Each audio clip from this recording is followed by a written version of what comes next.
Hello and welcome to this video. In this video, let us implement stack in Python using a list. So I will initialize a list named stack. So list is initialized with a square brackets. So I have initialized a list. So stack follows last in first out approach, which means element in the stack are added and removed at the same end.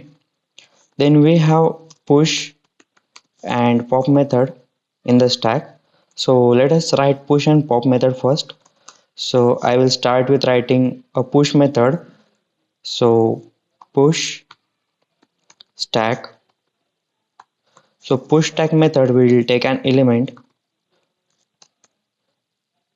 and we have to add this element at the top of the stack. So I will write append method and pass an element.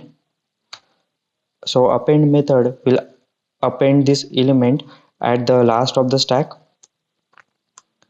Now let us write the pop method, pop stack.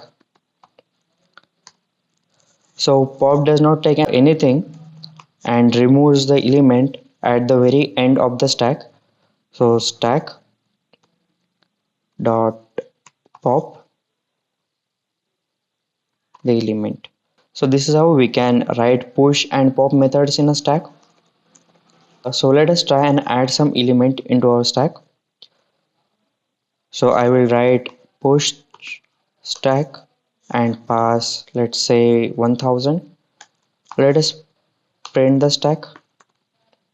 So we have 1000 added in our stack.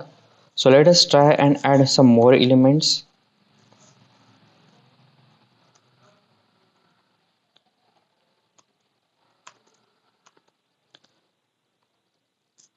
So we have added 1000 to 1003 elements to our stack. So you can see each element is added on top of each other. So first 1000 was added, then on the top of that 1001 was added, and then 1002 and 1000 and 1003. So let us try and remove the element using a pop method.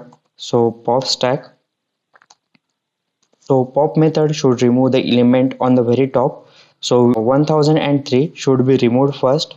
So let us try and print the stack to validate it works or not. So print the stack and run the code. So you can see the element on the top, which is 1003, is removed from the stack. So this is how we can implement a stack using a list in Python. So let us remove some more element.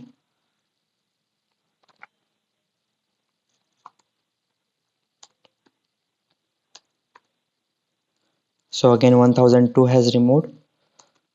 So let us try and push, let's say 999,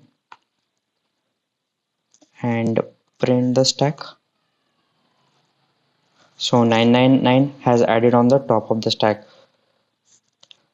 Now I hope you have understood how to implement the stack, push and pop methods using Python list. So thanks for watching this video, and in the next video we will see how to implement queue using Python list. So thanks for watching this video and I will see you in the next one.